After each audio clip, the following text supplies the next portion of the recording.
Hello and welcome to Her Theology. Thank you for coming and listening to this episode, ladies. I'm excited that you're with me.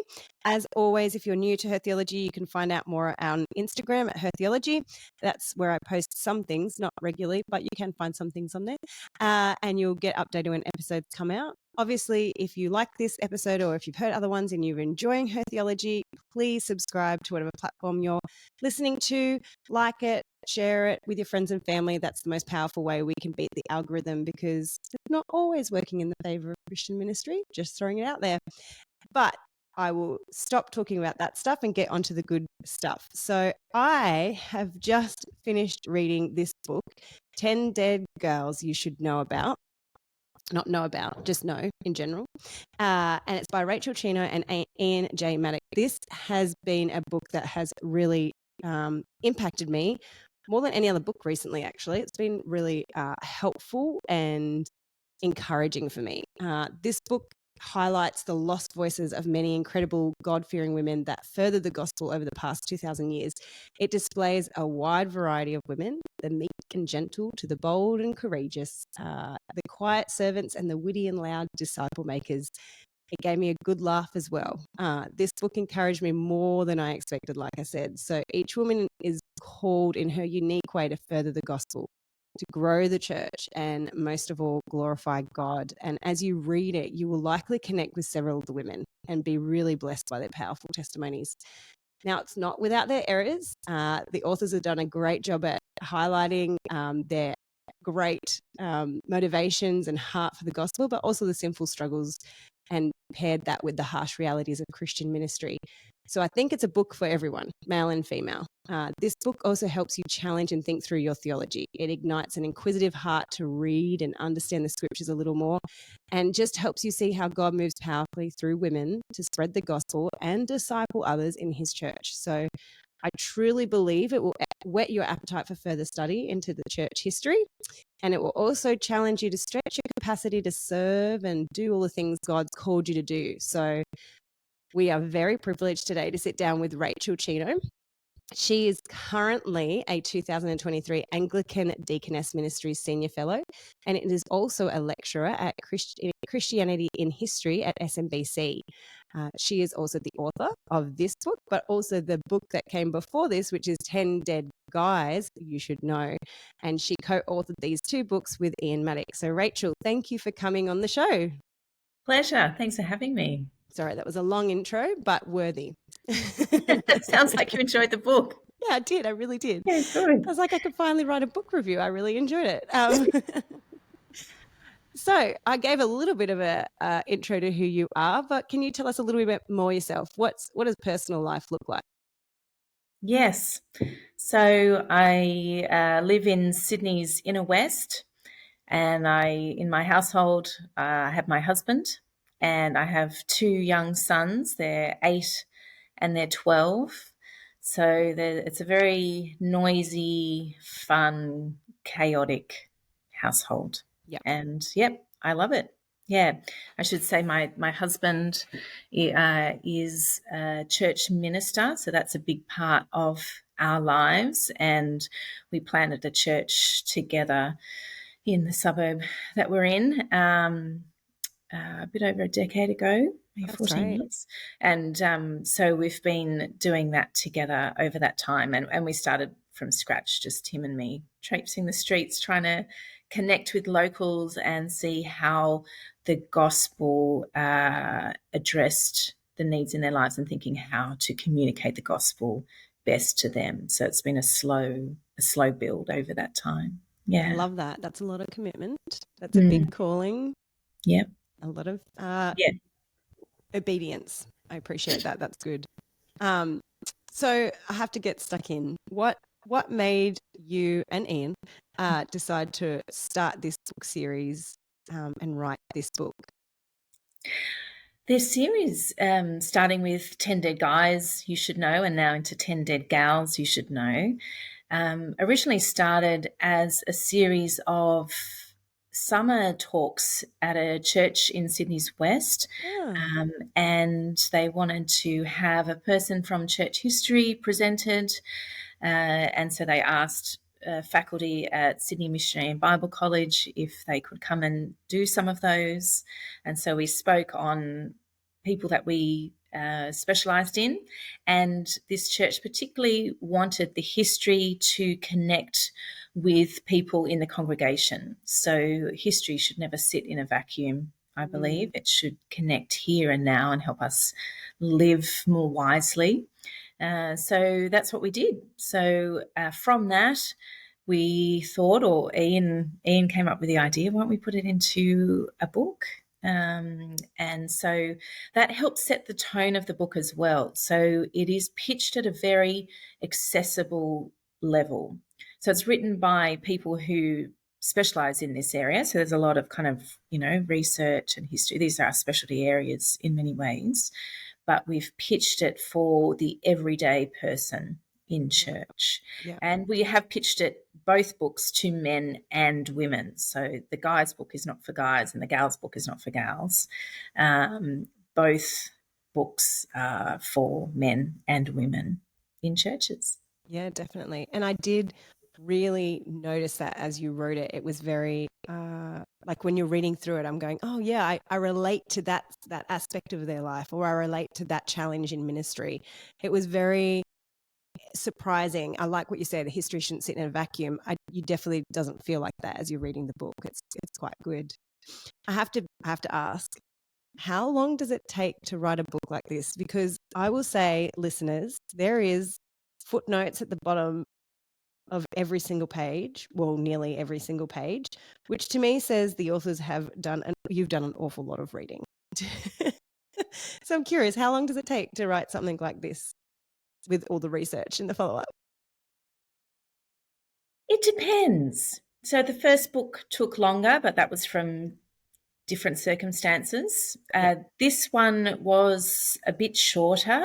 In one sense, Ian and I had found our tone. So we knew where we were going. We'd already tried a book kind of in this field, in this series. And so this one came easier. A book like this was a little bit quicker to write than, say, another book, because each chapter is a self-contained story. So I could turn my attention for, a block of time to one woman and research her and write her and all that. And then kind of park it, do the other tasks that I need to do with all the other parts of my life and work, and then come back and write another one. And of course, there's lots of back and forth. You go back and edit the storyline or think about the emphasis of, say, each chapter. So each of these chapters is not just straight biography. There's a theme running through each chapter. So, sometimes there was a tinkering with the theme. There was obviously, lots of footnote checking. Oh, that stuff takes so long, but it's worth it. And It does. And there's the final kind of edits at the end, the finicky little details. Do you do single or double quotation marks? Are they consistent? And all that fun, all that stuff that counts, but needs to be right. So it can take a while. So it feels like it's a child that we've been bringing into the world for a little bit. But at the same time, there was great joy in the writing process. So as I focused on each of these women and wrote about my 5, they really did feel like women walking alongside me on the Christian journey. And I think that's what you were picking up on that comes out in the chapters. I end up writing what I love and what I find interesting and what connects to me. So when I found something in these women that I was like, that's really challenging for me, or that's so encouraging, or wow, that really makes me rethink X, that's what I tended to put in. So even though the writing process was, arduous, it was actually a great joy because I had the company of these women. Yeah. They were great company. And it's actually a privilege to be able to honour them and give them the voice that they deserve. That's it. I wanted to uncover their voices again. And it's not that these women haven't been written about in history. They need to have been for us to have found the material to write about them. But some of their stories are harder to uncover than the stories of men in history, and there's all sorts of reasons for that. So it took harder work to uncover it, but the material's there. And yeah, so thankful to again bring their stories to light. And all the footnote work is just a way for people, if they want, to follow up on the sources. So you can get like a first-hand, you know, you can read their letters, you can read what other people said about them.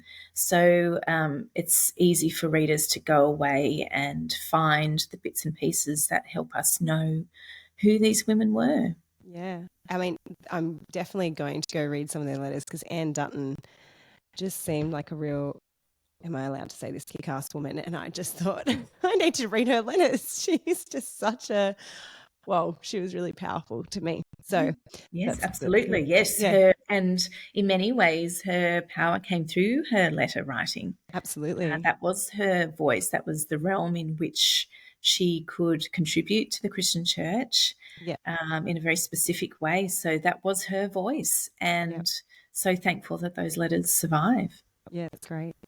So before we jump in, because we are going to go in and talk about the women, the lessons that are there, things we can take away from their stories.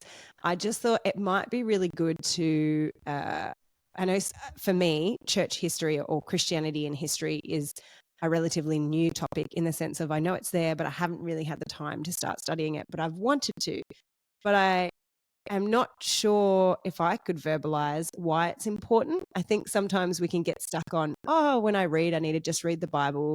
We don't need to go back into church history all the time. Is that even necessary? You know, they didn't get everything right. And so I thought I'd ask you a few basic questions about history so that can lay a good foundation before we get stuck into the women in there. So I guess maybe starting off, what started your passion for Christianity in history or history in general, and how has that helped you personally in your Christian faith?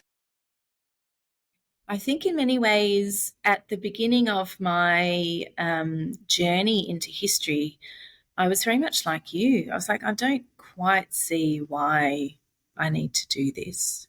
But sure, I'll jump in and I'll learn. But as I did it, this whole world opened up, and you've touched on some great things there in your comments about history. That yes, we read the Bible as Christian women, and that is our authority.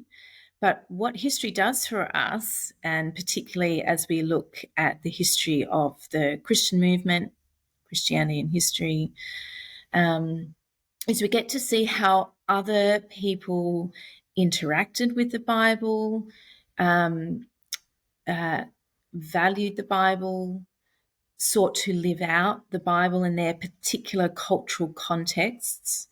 And so that has great value for us because as we think here and now, how do we take what we read and apply it to our lives? We have this whole host of witnesses, of fellow company, of people that have gone before us, and we stand on their shoulders. So to think that at this point in history, you know, we've got it all figured out and we don't need anyone from the past, it's simply untrue. We stand on the shoulders of men and women across history and the legacy that they have left and the way that they have lived and shaped their societies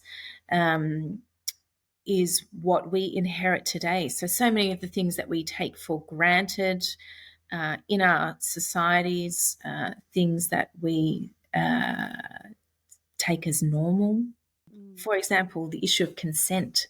That's not a new issue. We stand on the shoulders of many people before who have been working through that issue in their contexts. And so here we are now. We don't exist in a vacuum. We stand on their shoulders. And I find history as well, I think really helps breed empathy. So we That's get very to, true. see what it was like for a person to wrestle with really tough situations and questions, and they couldn't see the future. We get to see the future, and we can go, why did you do that? Why didn't you? But they were playing their hand as best they could in their particular moment, not knowing the future. And so it does breed empathy. And I think that that's very important within contemporary Christianity, because we need to have empathy with people that we disagree with. We need to take a generous view of their arguments, the way they think. The lovely thing about history, in terms of kind of breeding empathy, is that as you track with these people, they don't stay static. So what they thought in their 20s might be different to what they thought in their 30s, what they thought in their 40s, and all being refined by the scriptures and their experience and reason and so on. But I think that also helps us take a generous view with one another, because we're all works in progress. And so we have to give people the room to grow, and that includes challenging and encouraging them to think through particular issues, but there has to be room to grow. And there's empathy as well in looking at the mistakes of the past. As you said, no one's perfect. No one gets this right, but that's not the point. These are stories of really God's grace in people's lives, with all their shortcomings, with all their failings, and how God uses broken people in a broken world for his purposes. Absolutely. Yeah. And I think that's a really important note, because I think sometimes we get frustrated when we, even in today's time, we have, male and female leaders that are prominent and do great things for the church and to grow people, and then they fall in some way and we just ride them completely off. And I'm like, well, if we did that to everyone, we'd have no one to look back at in history. We're fallen creatures that get things wrong, and there's still so much we can glean from these people. So I think church, like you said, I like that. It gives us grace for one It gives another us grace now. in dealing with one another, and that doesn't mean there shouldn't be an accountability, and leaders are called to account. We're all called to account, but leaders especially. But yes, it's also accepting the reality of the consequences of other people's sin. Yeah, absolutely. So, I mean, we kind of touched on it. Why do you think it's important for the church, though? Like, yes, for us personally, but why is it important for the church to know and understand the history and how the church has moved and changed over the period of time? It helps churches and global church understand where they've come from. Now, that includes theology. So, in much of what I teach in Christianity and history, it is the story of how the church has approached different theological issues at different times, and there have been live contexts for them to work that out, say in their articulation, the church's articulation of the Trinity in the early centuries. That came in a particular context in which that was untrue things were being taught about, say, God the Son, and how the persons of the Trinity relate to one another. So it helps us understand theology. It helps us understand why we do particular things as churches, why we do what we do when we meet together, why our churches look the way they do. So even kind of the way that we lay out the physical elements in a church building all have historical context. Why is the pulpit in most evangelical churches in the centre at the front. There's historical reasons for that, and it's Yeah, see, linked I would to have the never known. Reformation. Say it again. Yeah, okay. I would have never known that or thought that. Yeah. Yeah, yeah, So, helps us understand that was a recovery of the importance of the word, and a church leader's primary role being to teach people the word rather than administer the sacrament. So that was when the yeah, table, the altar, used to be the centre of the Roman Catholic, is yeah, still the centre of the Roman Catholic Church at the front. So yes, that has a 16th century context.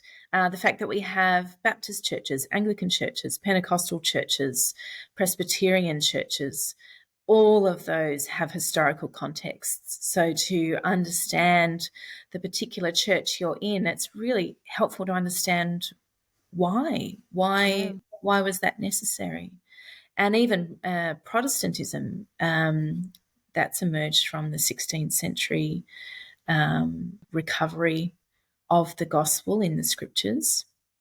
And so before that, yes, there was the Eastern Orthodox Church, but really in the West, there was one Roman Catholic Church. So mm, helps us understand our denominations, the physical spaces, why we do what we do on a Sunday, why we do the Lord's Supper, the reasons we do it in the ways that we do in our various churches, why we sing, why we preach, why we pray, why we care for one another, why we value community, why we value care for the vulnerable in society. All those things have yeah. historical reasons. And I think that also helps give us a bit more reverence maybe for the gathering as well, right? That helps create a bit more awe and reverence in our acts of worship, to know it has meaning and purpose, not just willy-nilly. Absolutely, yeah. It gives and it gives us a sense of continuity Mm, with the people that have gone before us, and we will meet them one day. And as I said before, we stand on their shoulders, but we have this continuity with Christians who have gone before us, and their, in many cases, sacrifices enable us to do what we do today.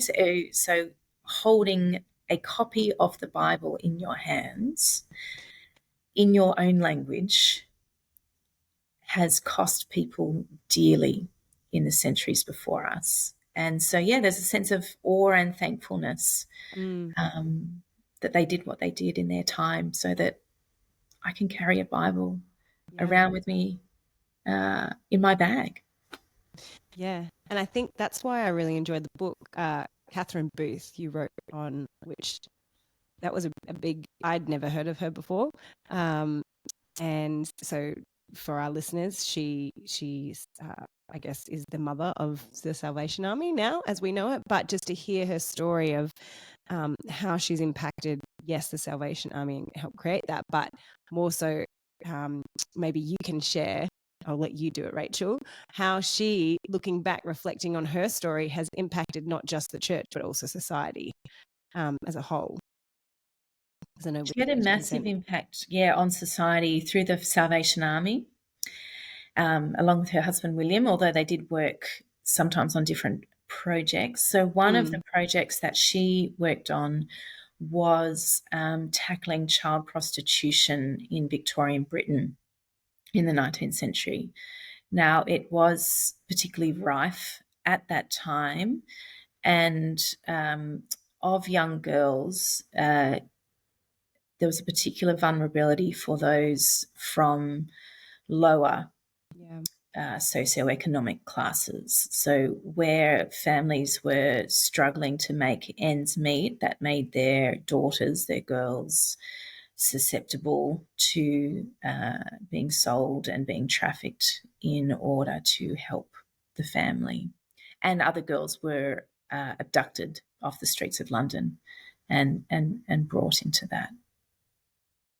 Yeah. Yeah, so Catherine, do you want me to talk more about Catherine? Yeah, go for it. Yeah. Sure. So she didn't act alone. I want to emphasize that. We all work in teams, and she stood with others in this, and there were other men and women working really hard in this space.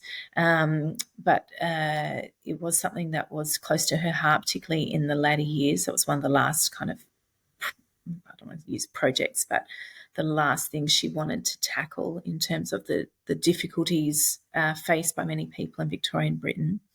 And so along with her team, there was essentially a setup to purchase a young girl and initiate her into a brothel. She was 12 years old, and then traffic her to the continent.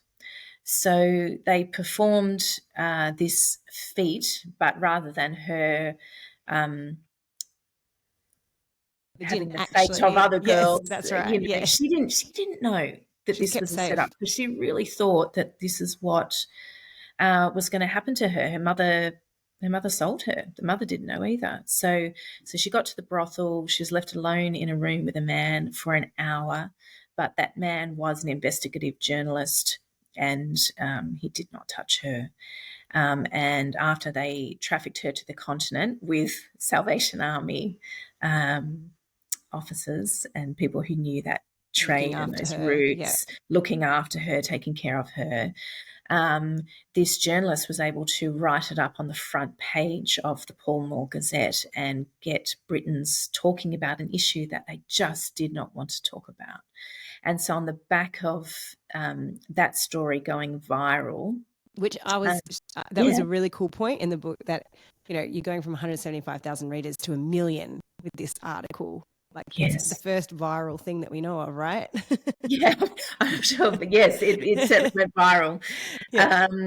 And there were big consequences for those involved in that scheme. Some went to jail. One died in jail. It was fairly awful for them, but they were willing to pay that cost because it was making a dent in really what was an evil scheme. And so on the back of getting Britons talking about it, the Salvation Army and Catherine Booth presented a petition, hundreds of thousands of signatures, to Parliament asking for the age of consent to be raised from 13 up to 18. And it was finally settled on as at 16. There were other things they asked for as well, but that was one of the major ones.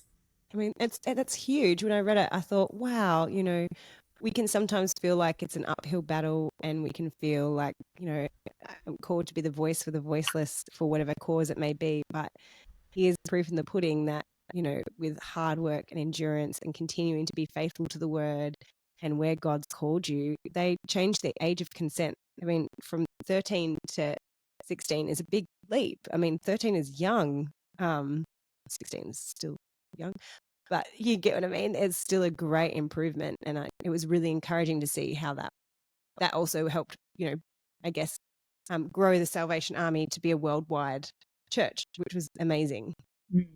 And it came out of Catherine Booth's conviction that all people were precious and made in the image of God.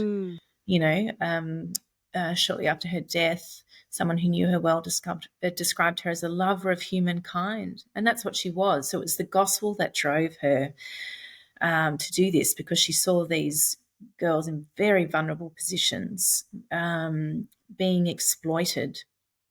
And this was there were, other things that the Salvation Army and others did in terms of tackling this problem. This was just one of them. But it was a very strategic way, because it made it illegal to procure a younger girl. And so there would be consequences in the law where there was not before. So it was a very strategic move, but it came out of her commitment that all people are valuable and precious to God. In particular, women in an era where they have little value. Yeah. So yes, in 19th century Britain, women were not deemed in society as intellectually or morally equal to Mm. men.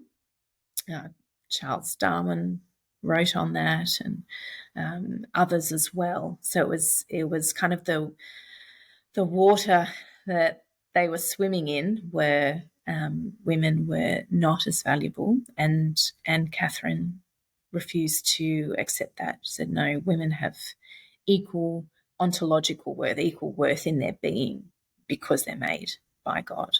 Yeah. No, I really enjoyed her story. I have an NGO background working with human trafficking, so it really resonated for me Yes, I to can be like, imagine. yes, do this. And I actually worked with the Salvos in their safe house. So to read about how they created the first safe house and stuff really was really lovely and encouraging. I have to say, as I was reading the book, I was very struck by the boldness of these women, like Perpetua, who is, early 20s and being fed to the lions, has a little son or daughter, a little baby at Little boy. home. Yeah, little boy. And still refuses to recant her faith and is then faced with a horrific death. Um, I was really humbled. Reading the first chapter is about Mary. You wrote that chapter, didn't you? I did. And it really was a great theological exploration of Mary that I hadn't really read before. And it helped me actually understand how humble she was. She was very bold in her faith at a time when definitely women were of lesser value, and how Christ redeems that in her story. But more so, I just really loved the way that you described the way that she humbled herself and came to Jesus, her son, as a disciple. And so when I say bold and courageous, it's not always about the bold one being the loud one speaking, but the way that these women all throughout this book just pioneers for the church and for the faith. And they do this in a variety of ways. Some are very outspoken. Some write really strong, abrupt letters, which I really enjoyed reading about. Fiery. And then some of them are meek and gentle and just really servant-hearted. But it was a beautiful way to really challenge, I guess, some of the preconceived ideas we have of what it looks like to be a woman of God and how we work out our faith as women. Because I think we're in a society right now where it's very confusing. We have ultra feminist movement happening. Then we've got kind of a backlash to that of really conservative, almost going a little bit too far, complementarianism happening. So, we've got the rise of trad wives. I don't know if you've heard of them, the trad wife movements. Yep. Very interesting to follow. And head coverings are coming back in. So there seems to be, the culture's really doing this pendulum and people are kind of siding on either side. And I thought the book was a really good way of bridging that and showing, I guess my question to you is maybe what would be some of the preconceived ideas that you think the book and these women dispel about being a Christian woman? Sorry, that was a very convoluted question. No, it's that's a great reflection. There are lots of preconceived notions of what it means to be a Christian woman, and I think the way that you've described all sorts of women just then points to that. And so I think I would want to say, in a way, what this book, the women in this book do, and more widely, that there are many ways to be a follower of Jesus as a woman. Mm. So there is not one particular way that God says we need to display our discipleship. There are things we are called to as women, but in many ways, most of what we're called to is what every Christian disciple is called to. We are all called to be meek, humble, gentle, lowly, because that is Jesus' heart. He says, I am gentle, I am lowly. We are also called to give an account of our faith when that's called upon and to have an answer ready. We are called to be servant-hearted.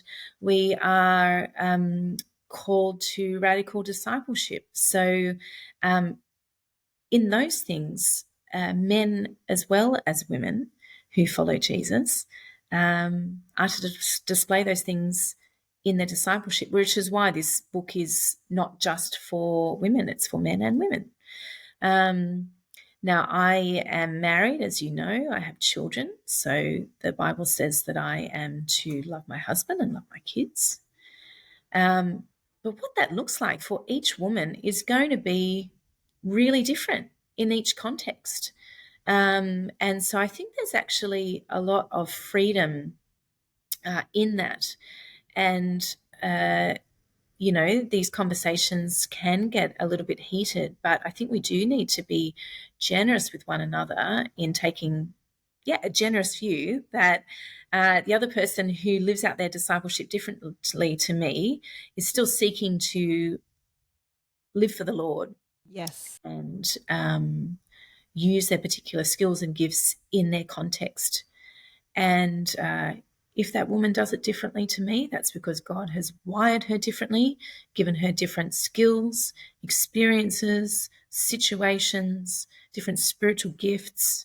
And so we should allow God to be creative in each of our lives. None of us is going to look the same in the way that we express our Christian discipleship. So I'm not sure if that answers your question, but No, it does. I think it dispels the myth that there is one particular way to be a Christian woman, which when we get stuck in particular camps, that can be what we can find ourselves saying, that this is the way you should be a Christian woman.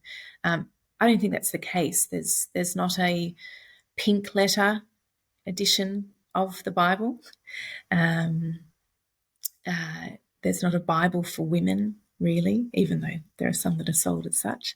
Okay. They're words to men and women, and we need to seek God's face, seek God's will, as we keep asking day by day, God, fill me with your spirit. How can I serve you today? Yeah. And what does that look like for my context, And what's my it look culture? for my context and my particular day and my particular year?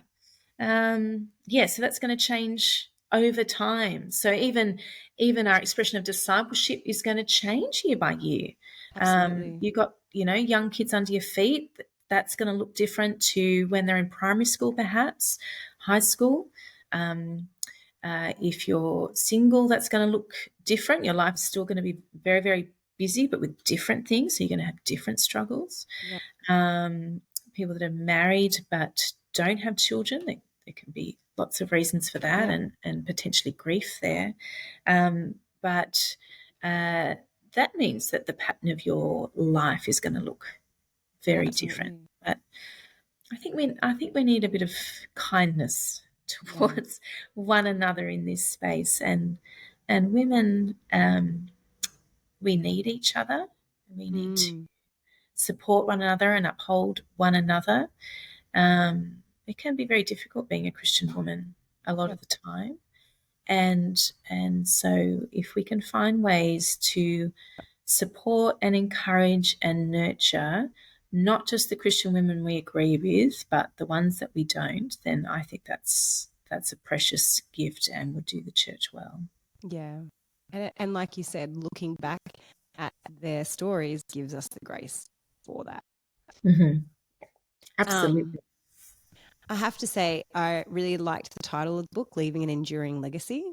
I know that's not the main title, but is it a tagline? Is that what you call it? What do you call it? Like a subtitle or something? A subtitle? No, yeah, okay. Subtitle? No, that's the text at the bottom of movies.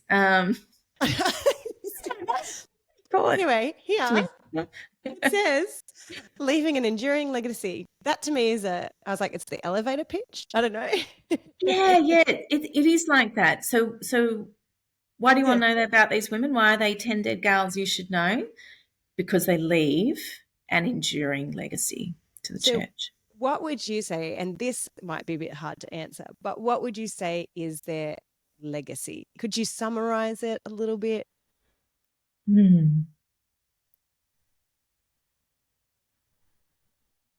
maybe to reiterate my last point, but they display the very different ways. They're just 10 examples of millions. They're 10 examples of what it looks like to seek the Lord and serve Him in their context. And so they do display something in their faith that is very attractive. Now, it's not, I don't want to get into like elevating them to a point where, you know, that they were women with flaws, as we all were. Absolutely. So that's important in a way. Part of their legacy is to think, okay, even when you got stuff wrong, how did the Lord use Work that, through work with that. that? Exactly. Yeah. How did God work with them? How did God work through them, in them? How did He change them, shape them across their lives?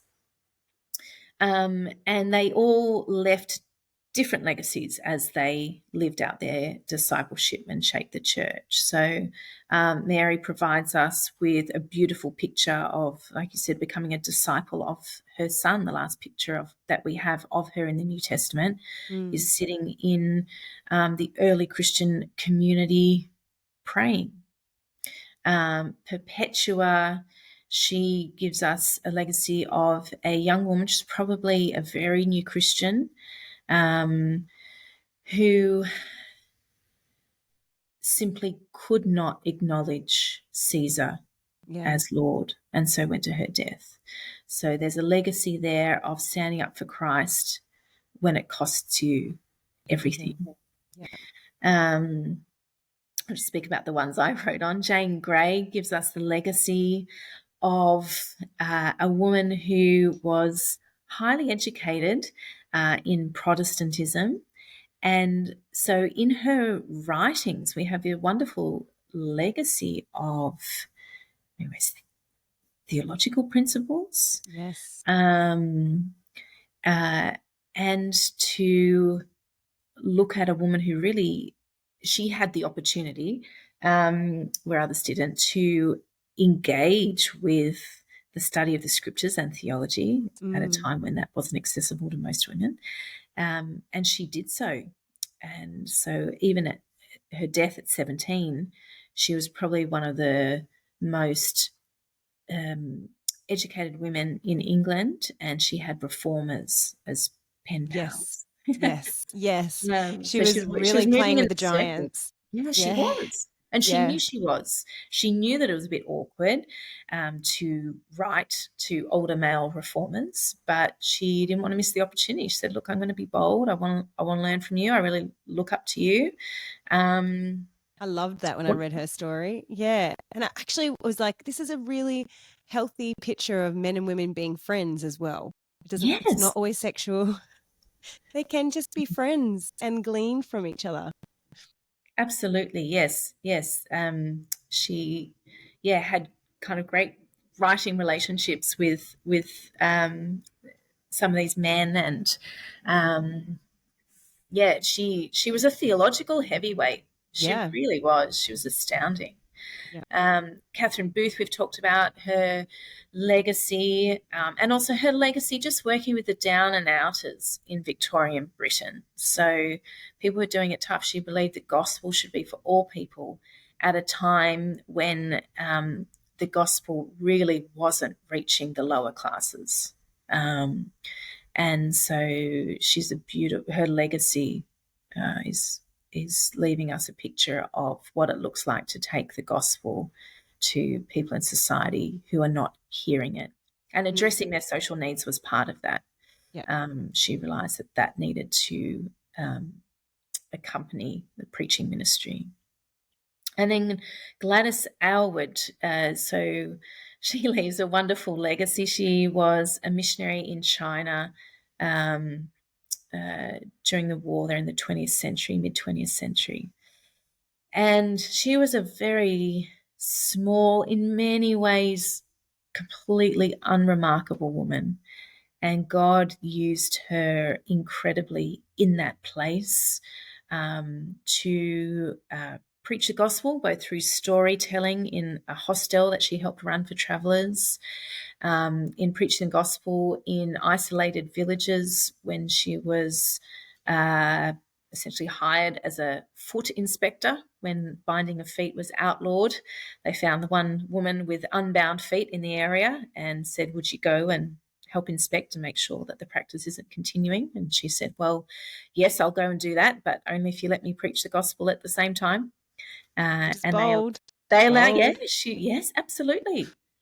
She was, a very bold woman, and I think the picture I have of her is she's wise as serpent, and Yes. then innocent as a dove. Yeah. And then just her remarkable crossing of the mountains in northern China with 100 orphans to get them to safety in the middle of the war. Wild. Very minimal food, no supplies, very little support. And the Lord got them through it. It was remarkable. But she didn't think that was remarkable at all. And that story really nearly went undiscovered when she returned to England, except that a BBC journalist read a couple of lines in a newspaper that she had returned, wondered if he would have a story for her for probably what was like an equivalent of a podcast, what you're doing. He was doing like a radio series. And he went to her house and said, hey, have you got a story for me? She said, no, I've got nothing. She said, surely 20 years in China, you've got something. No, nothing special No, happened. nothing. No. And eventually it trickled out. Oh, I crossed the mountains with some children. Very And humble. story. Very Yeah, humble. she was, because she was totally in awe of the stories that she told about Jesus. And so for her, that was what was precious and incredible. And she didn't think what she was doing was particularly remarkable. So very kind of Christ-centered resilience and Christ-centered humility as well in Gladys. So her legacy, what would we say? She's tenacious. That's what I'll leave with. She's an example of absolute tenacity and not kind of white knuckling, I'm going to do it myself. It's her strength came from the Lord, and her life wasn't without difficulty and heartache. But she committed that to the Lord and was able to do remarkable things in his strength. Yeah, great. So this will lead us to my last question before we wrap up. And I don't know, I feel like asking this question is a bit like asking which was your favorite son. But what would be one of your favorite women in this? Oh, I was asked this the other day and I said Catherine Booth. So okay. I think I'd say that. But it really does change. My favorite children don't change. No. So today I'm going to say Mary. Okay. Yeah, today I'm going to say Mary because she's a remarkable picture of faith, and her picture has changed throughout history. And so that is what the chapter also discusses, the way that after the close of the New Testament, her depiction changes, and she's given a very different storyline from the one that we encounter in the Gospels. She's given deity, really. Essentially, yes. She's given God-like attributes without being God herself. And so I would love, as Christian women, for us to redeem her story. So I think sometimes because of the storyline that she's been given in history, we can be a little bit nervous, a little bit reticent, or just ignorant about her value for our lives. And she is a remarkable woman of faith. And so I would love us to rediscover her story as given to us in the New Testament. And she is a woman to emulate. She didn't always get things right. But in the end, she is in the community of God's people, as a disciple of her son. Yeah. And I agree. When I first opened it up and I went, Mary, it's about Mary. There Which you is so go. silly. But I was like, I had almost this aversion to like, Yeah, and it is, yeah. and I think it's a reaction to, the Roman Catholic Church, praise to her, and it's just wrong. And so we pull back sometimes of this stuff. So it's really, that's why I found that chapter really helpful and great, because I was like, oh no, there's so much to Mary I'm not considering, and the theology behind it and her heart and the way she humbled herself was just a really beautiful picture. And it's kind of reclaimed Mary for me, I guess, in a way, Good. which is good. We can tell a more beautiful story. Absolutely. Yeah. Yeah. And not do it in a way that we're fearful of confusing people. That's not the case at all. So, No. no. So, if anyone wants to take a next step into studying history, in particular Christianity in the history or church history, do you have any resources? I know I'm throwing this at you without any preempting warning, but any resources you could recommend or places to go? Yeah, so if you like learning in community, there are courses you can do. You can audit a course at various theological institutions. I'm based in Australia, so I'm aware of ones here, but there are ones overseas too. There are lots of kind of entry level books that you can look at. So often, if you look in the church history section of a reputable Christian bookshop, you can find some entry level stuff. Any in particular that you know at the top of your I head? don't want to plug No, anything okay. in particular. Yeah, Okay. yeah. But there's lots of good resources, and I think often you can read a sample of the book. So I would go for read a sample and think, is this something that I can just pick up and work with a little bit Yes. every night? What Yeah. engages you, what encourages you. So 10 Dead Guys and Gals is one entry point in terms of accessing it through kind of a biographical Yeah. narrative. And we've deliberately, in each of those books, chosen women across 2,000 years. We've deliberately spaced them so you get a bit of the story of the church all the way Yes. through. There's an overarching narrative, even as they are 10 separate narratives. So that's an easy entry point, and we have written it at a very accessible level. We don't assume any prior knowledge. If we're using theological terms, we explain them. Yes, I did Yeah. notice that. It was very easy. Any level could start. Yeah, good. And if you're a history buff, it works as well, because there is kind of deep historical work that's gone into this. So that's an easy entry. There's some web resources. There are videos. Yeah. You can watch a bit of horrible histories. Hey, there's I forgot about that. there's a lot of fun there. My boys will watch bits, and I'm like, oh, I just taught on that. So I should get my kids to watch that. oh, they're fun. Yeah. Yeah, I totally forgot about that. For watching that. They're a lot of fun, and they have Yeah. some good researchers working on Do they? Are the they still show. making stuff, or is that all? Oh, good It'd be all question. old school episodes, right? I mean, that's a I'm while not sure. ago. I feel like there's a fair amount of seasons, but yes, I'm Yeah. not up on the current state. Look, that's where my brain's at. I'm still in the depths of young children. So maybe a children's program is a good way for me to start. Yeah. And there's podcasts as well. Yeah. Yes. So there's all sorts of resources. So whether you can just do a bit of gardening or the washing up, or walking to pick up the kids, you can listen to something. Listen to something. Sit down for 5 minutes and read something engaging. There's all sorts of ways you can learn in community, do a course. Yeah. Well, thank you so much for your time, Rachel. It's been an absolute pleasure. You can buy Rachel's book or at all your main leading Christian book retailers. I think the Reformers has it, the Wandering Bookseller has it, Kurong has it. So you can get it on all those sites. I highly recommend it, and I will be reading 10 Dead Guys You Should Know next. So, but yeah, if you have any questions, feel free to shoot them through. Otherwise, we hope you enjoyed this episode. As always, like and share it with your friends and family. And again, thank you, Rachel, for giving us your time. Pleasure. Thanks for having me. Lovely to chat Thanks. with you. Thanks.